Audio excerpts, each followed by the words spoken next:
Hi, everyone. I'm Kristen Walker, an MTSS facilitator with Everett Public Schools, and I'm back with Barb Dubin, a school social worker from Garfield Elementary School for our fifth video on social emotional learning for elementary age children.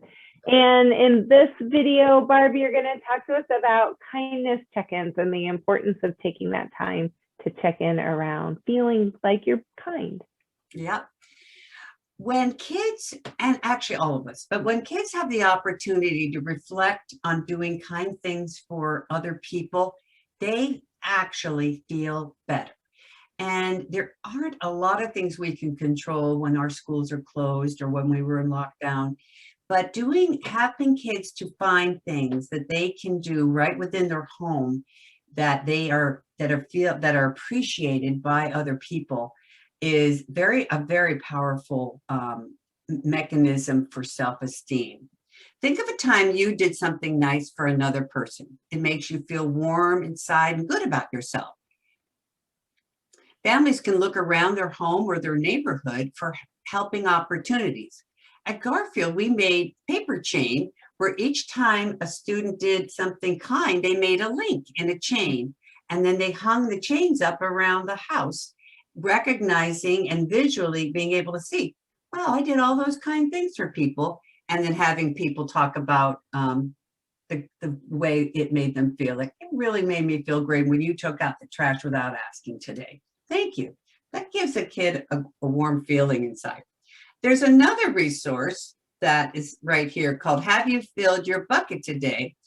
And that's written by Carol McLeod. It's an oldie, but a great one.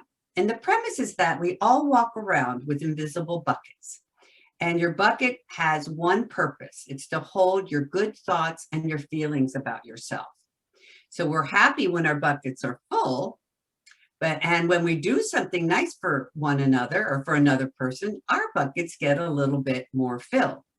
When someone or something happens that is mean or unpleasant, that person that did that to you is a bucket dipper, and our buckets spill out a little bit of our good feeling.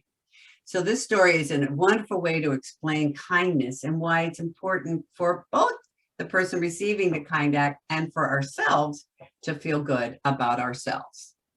I love those suggestions that really make it so visual for kids, right? It really gives them something that they can connect to with that idea of a bucket.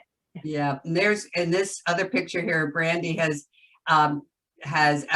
supplemented what Carol's book is about. What are some things, and kids can start writing things and putting them in an actual bucket of kind things they've done, or a paper chain. Again, looking beyond ourselves when we're feeling distress is a helpful tool for building resilience too.